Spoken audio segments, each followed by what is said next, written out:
Today on In The Woodyard, I'm with Joe, the Oakie Woodsman. Nice to meet you. Nice to meet you. Never met him before. We met him at the show yesterday. We said, hey, we got to talk. Yes. So today's the talk. Yes. So first of all, I want to ask you, you got a YouTube channel. You started how long ago? Oh, about 2.5 years ago, I'd say. Okay. Yeah. And you're pretty steady at it. Yes, very steady. What are you doing for like long form, short form? What kind of content? Like volume. Well, I put out. I was trying to keep a schedule of a long form every other day, but I've gone to every 3 days now, just because just for time's sake. It's a lot. As you know, you put out a lot of content. Yeah. If you want to make them better, it's harder. Yes, and then short form is every day. And then on Facebook and TikTok, those get short forms every single day as well. Got it. So there you go. He's got lots of stuff. Yes.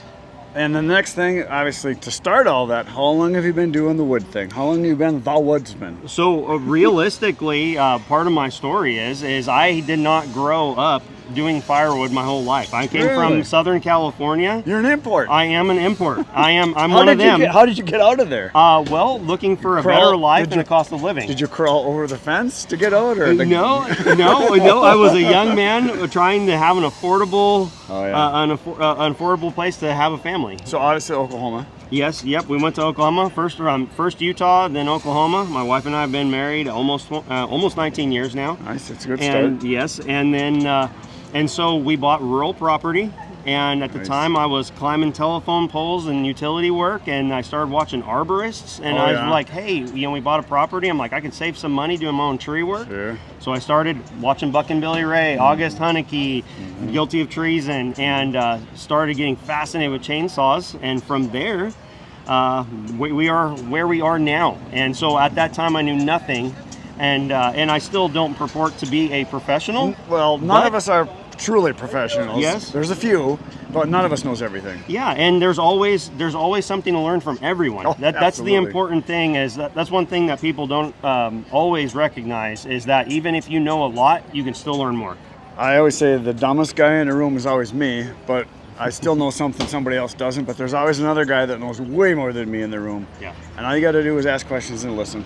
Yeah. There's so much to learn. And I've learned so much from other people on the channel, meeting guys like you and just talking shop, behind the scenes, doing all that kind of stuff. It's just awesome, the amount of knowledge that's out there. Yeah. And a lot of times you'll get it in your comments too, I'm sure you do. You'll do something thinking that you're doing exactly the best thing possible. Yes. And somebody make a comment and you go, never thought of that. Yeah. That's like, that is better. I should be doing that. It's 100%. like, thanks. 100%. Those comments are the lifeblood of a channel for us as far as knowledge. Right. And it helps the channel out, but it just really just helps out the whole community. Absolutely. Everybody learns. Everybody benefits. And I don't mind guys that know everything. I'm fine with that. Yeah. Because I don't know everything, but I like it when they open up and share things and let us know what's going on. And I think that the more we talk and communicate, the better everybody is. Like I say, it's good for the community. And what I do a lot in the comments, obviously, I try to answer as many as possible when I know the answer. And I get a lot of my ideas for videos right from the comments. I do screenshots all the time, because I don't want to write it down. I just do a quick screenshot, I throw it in a folder, there's a video idea. So I've got literally hundreds of ideas of things that I could do. That's the easiest way to do it. So keep the comments coming, keep asking questions. If you know something I don't know, tell me. I want to know. Yeah, absolutely. So that's the best way to do it. And there's so many nice people in this industry. Yes.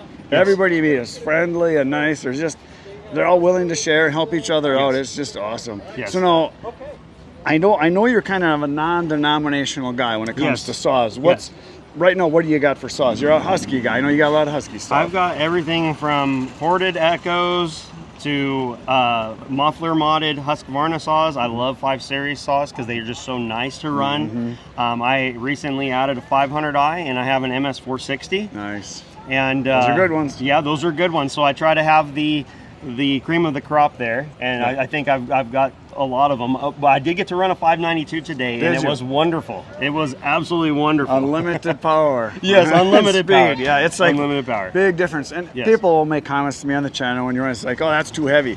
But when you're cutting, standing up, and you're in a log pile, or if you're bucking, from a grapple or a table or something, the weight isn't that big a deal. You let the saw just kind of fall through the wood, and you get done faster. Yes. And It's fun. Yeah. It is just fun. Yes, it's wonderful. It's awesome saw for ripping. When Yeah. you get those big 30, 40 inches and you just can't move them, just rip them down, just let it fall. It's a lot of fun. 100%. So now you're saying porting. Are you doing it yourself? Or are No. you sending them out? Do you know a guy? How are you doing that? No, different deals with different people that watch the channels for promotion or just for fun. Guys like, hey, I love what you're doing. Right. Here's this. I've got guys that have given me stuff anonymously, did not want their name out there. So they just like, we love what you're doing. And so it's been awesome. I've had a lot, and I'm not asking for stuff, I'm just saying I've had a lot of people send me stuff. I have no idea who it was, where it came from, and I'll mention something in a video about something, a problem I'm having, or something I'm missing, or something I lost, and like 2 days later it shows up in the mail or UPS. It's like, what the heck? Yeah. It's like, it's amazing. These people are just the community, awesome. right? They're just awesome, and stuff where Yeah. people will send me things that they just know I would like it. It's like, it's just unreal, the stuff. And sometimes they send me stuff, it's like, oh, that's cute. That's still nice to get. Sure. And then of course all my friends are like, hey, can I have that? I'm like, well, no, this is mine. Get your own. No, yeah, I give a lot of stuff away because you get so much cool stuff. And a lot of people will send me like a kit and say, here's 5 of them. Give them to your friends. Yes. And so they're always like, oh, do I get one? Do I get one? So I have to kind of, who gets what? It's a lot of fun though. It's very cool. I appreciate all of it. It's awesome. Yes. And so when you're doing your videos, are you now trying to do like daily operation stuff? Are you trying to do more comparison stuff? Or what kind of content are you kind of working on? All of the above. So we share a little bit about the progress of our homestead, us basically trying to make the American dream, right? So what do you got for acreage? We have just shy of 12 acres of woods, and it's just straight woods. I don't have any lawns to mow. Oh, I So like I've just that. got trees. I like that. Yeah. I'm not much of a lawn guy. To me, Yeah. a lawn and snow shoveling, 2 things that we could do without. It's like the snow's gonna melt. Yeah. But we don't need grass. Yeah. I'm that guy. It's Yeah, like it's you ride around out there, you don't accomplish anything. I know guys love it, but to me it's just extra work. Absolutely. I like the idea of lots of trees and no lawn. That'd be cool. We were in Arizona a while ago, and I liked how everybody just has rocks in their yard. Like, I like that. Yeah. Yeah. Well, along with that, just some, because we built our own home. Yeah. We did a lot of the work, and everything's still a work in progress. But then my fascination and enjoyment of running saws is just, I do that, and that's transferred into making firewood. That's transferred into now a firewood business, small, but we do it. And my wife and kids do it a lot more. So are you doing bundling, delivering, roadside stand, all the above? I want to focus on bundling because the quantities of wood that I am currently handling, it just makes the most sense to get the most return on it right now. And in your area, is it oak? Lahoma a reason? We have a lot of oak and hickory. A lot of oak and hickory. I know we drove through to go to Texas a few years ago, and it was white oaks like for miles and miles and miles, and that's all there was. Yes. So you must have a ton of white oak. I do. Is it bur oak or true white oak? What is it? There's post oak, which is a white oak, and then I don't think it's exactly white oak, but we don't have real good high quality timber, so it's a lot of firewood. I noticed they're shorter, more limby, more bushy kind of trees, not the tall timber, but lots of it. And yes, and what makes my property special is we have about 60% pine. It's shortleaf pine, and it's beautiful. It's why we bought the property. So what is shortleaf pine? What is that it comparable looks like to? a loblolly pine, but the needles are a little bit shorter. It's super slow growing. The rings are really tight. Oh, so it's more really like tight. a Doug fir type of quality. So what's your BTUs on that? I don't know what the BTUs are specifically, We're but gonna I look burn it up. We're gonna look it up, put it on the screen because somebody's gonna tell me.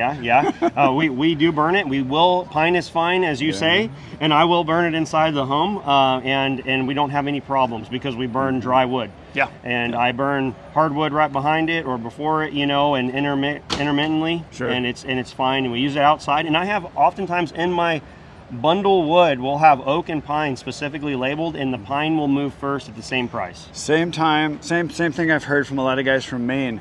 I got a couple friends there, and pine is the wood for all camping, all campfires in the backyard, all fire pits, and even some guys for outdoor boilers and wood stoves because they have so much of it. Yeah. And they sell a lot of the other wood, for the heating wood, but them personally, they burn a lot of pine and they sell a lot of pine. One guy in particular told me, I think last year, he told me, I think it was like 6 or 7 semi-loads of pine he sold. Wow. That he bought and sold. And he said that's what all they have in their roadside stand is pine. Yeah. So it's amazing. It works. And I was just in Wyoming with my brothers deer hunting a couple weeks ago. We saw 3 different wood yards. One had a Cord King, one had a Easton Made 48C, and the other guy was cutting with big pallet forks, and he had them all lifted up. He's cutting chunks and then splitting with.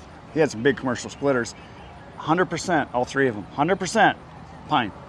That's awesome. Ponderosa pine, lodgepole pine. That's all they have. That's it. Wow. And the one guy's business, it was burning pines, firewood. That's all he had. Wow.